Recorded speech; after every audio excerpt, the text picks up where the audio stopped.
Good day, my name is Christelle from France de Klerk Independent Technical Analysts. Newton wanted us to look at BJ wholesalers. They're listed in the US, and Newton, we can see that there is a clear possible double top in the making. The share is clearly overbought. That stochastic is sitting over an 80. But interesting enough, that resistance that is waiting there around $38.36 could not change into a support. And should the share price continue to decline and start to change this $32.84 level into a resistance, that double top formation will be confirmed. And double top, head and shoulders, triple top formations, those are all warning formations that the share is running out of steam and that we can expect more downside. Now, the obvious question is, what would be the target of that double top? It's usually the length of one of the legs, either the left or the right one, projected downwards from where that neckline of the double top is confirmed or will be confirmed. This means that this double top formation on BJ Wholesale can take the share back to $27.78. Only when the share starts to consolidate above that $38.26 level again can we assume that the main momentum to the top will continue, and that will wipe off the negativity around that double top formation. Now, the question is, where do you enter a possible short on this share? Now, last week's candle can be a possible shooting star. Why? Because there's a long upper shadow, and that implies a selling pressure. It tells us that the sellers were strong enough and they managed to push the share price down. So in theory, you can consider a short below the low of that candle, and that is waiting around $35.42. So consider a short below $35.42, and a possible stop loss level will be $39.20. And keep in mind, above that $38.26, we can assume the momentum to the top will continue again. But that double top formation is a negative formation that can be used as a short opportunity, and because your stochastic indicator is that overbought. I would not buy the share now. I would, if you are in it already and it's on equity, I would rather consider taking a profit, especially when the support levels there around $35.42 starts to change into a resistance.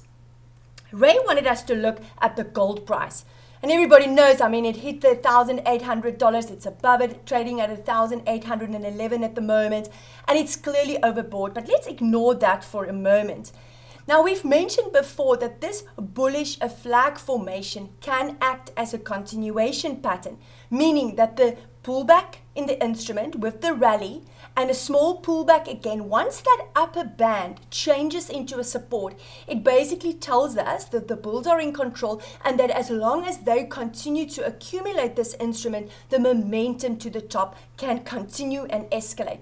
So if we take the length of the lower leg before the pause and we project it upwards, it means we can see the gold price back at 1,875. Ray, only when the gold price starts to consolidate below these support levels, waiting at around $1,756, can we maybe assume another breather again to the downside, a little bit of profit taking before it starts to maybe escalate for higher levels again, or continue to take profit to the downside. At that stage, we'll have to see what the candles look like to see what it does. But at the moment, momentum clearly to the top in place. Last week's candle was a spinning candle.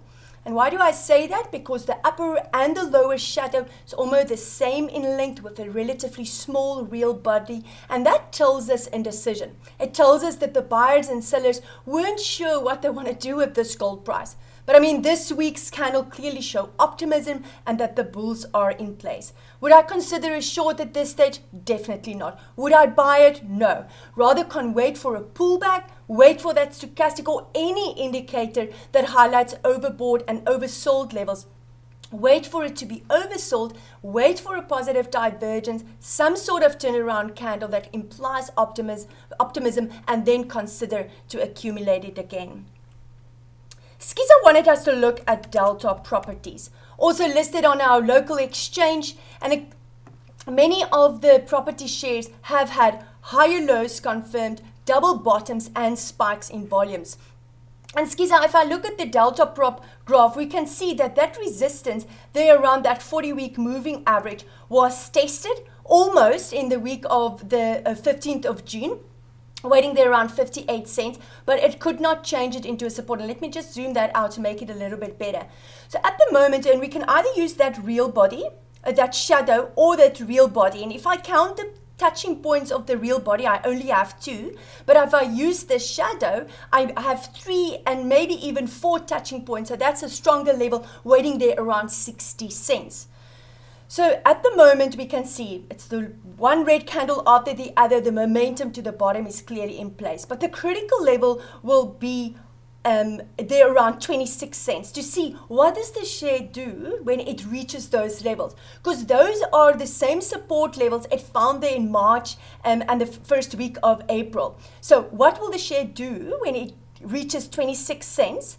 If it can keep 26 cents as support and starts to rally from that, we might be sitting here with a possible double bottom formation. But that's also a projection. Remember, we'll have to wait to see what it does, should it even get there. Let's say it does not decline as low as 26 cents and it starts to find support here at 35 and bounces again. That means we'll sit with a possible higher low or even a possible cup and handle formation. Because that support level, assuming it's bouncing here at 35, is not as low as the 26. We can't really call it a double bottom. So a double bottom is if both troughs are almost at the same price. And assuming it goes back to 26, we'll refer to a possible double bottom. If it only finds support at around 35 and it bounces, it will rather be seen as a cup and handle or a higher low. Needless to say, the big test is still coming up to see what it does there. So when will I consider buying this share? You can either wait for the support, meaning at some stage a possible turnaround candle, dragonfly, tweezer bottom, and then maybe consider buying above that 43 cents or above 38 cents. Now, it really depends on the type of investor you are. Some want to try to get it as low as possible and do not want to wait for that confirmation of a positive candle. I prefer to wait for the optimism. I prefer to wait for the turnaround candle. Franz is different than me. He likes to buy it in the dips and in the lows. So if you want to buy it in the dips and the lows, you must maybe wait then for the stochastic to become oversold. It's not there yet. It's only sitting on a 32. Wait for it to become oversold. But that also means that it might find support there before it is oversold. So you'll have to be guided by your candles then. The moment I can't see optimism, so if you really want to buy it, I would only consider a buy there above 43 cents. Stop loss you can use is maybe 25 cents, and then hopefully that possible double bottom would become a reality. Skiza, also take note how close that neckline of the double bottom is waiting at that 40-week moving average, because that also tells you the importance of those resistances. It tells you that the share, when it gets there, it might first fight it to see who's the strongest. The buyers, will they be strong enough to lift the share price through those resistances, waiting there around 60 cents and the 40-week around 62 cents? Or will the sellers hit them on the nose and continue for more momentum to the downside? Kevin wanted us to look at Discovery. Kevin, there's one thing that concerns me about Discovery, and if you look at any of our previous shows, you'll see that the importance of the 40-week moving average on a weekly graph is critical. And we can see now for the last 5 weeks, Discovery could not change that red line, which represents the 40-week moving average, and that is waiting around 108 Rand and 9 cents into a support. And that tells us that the long-term sentiment towards Discovery is still negative. And just have a look at the history. We can see time and time again in the past, if Discovery tested that 40-week, it could not keep it as support, and we started to see the lower highs time and time again. It just continued to move lower. So let's hope that that's not the case for Discovery again here. It needs to start to consolidate above that 108 Rand and 9 cents level in order for the long-term sentiment for Discovery to change to positive again. Also take note here, Kevin, that this critical next support level is waiting there around 98 Rand 72. So it will be interesting to see, should the share decline further, what it does when it reaches that level. Does it find support? Is there enough buyers to protect that level? Or does the seller continue to sell it off?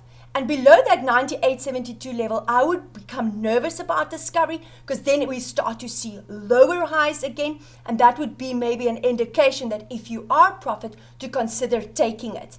I would not consider a short at this stage, but maybe if you are brave enough, you can do so below 100 Rand and 56. Stop loss would be that 40-week moving average, waiting at 108 Rand and 9 cents. And then obviously the strong support at the bottom is 88.22, 77.90, and as well 70 Rand 53. It's a pity there's no windows at the bottom.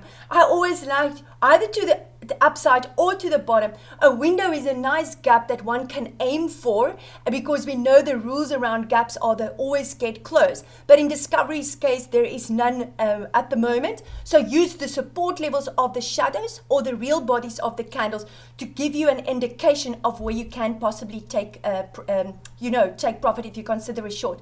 What's the possible upside for Discovery? Should they manage to change that 40-week moving average into a support, and should that level there at around 98.72 remain a support? Strong resistance levels 190.91, 128 Rand 75, and 134 Rand 47.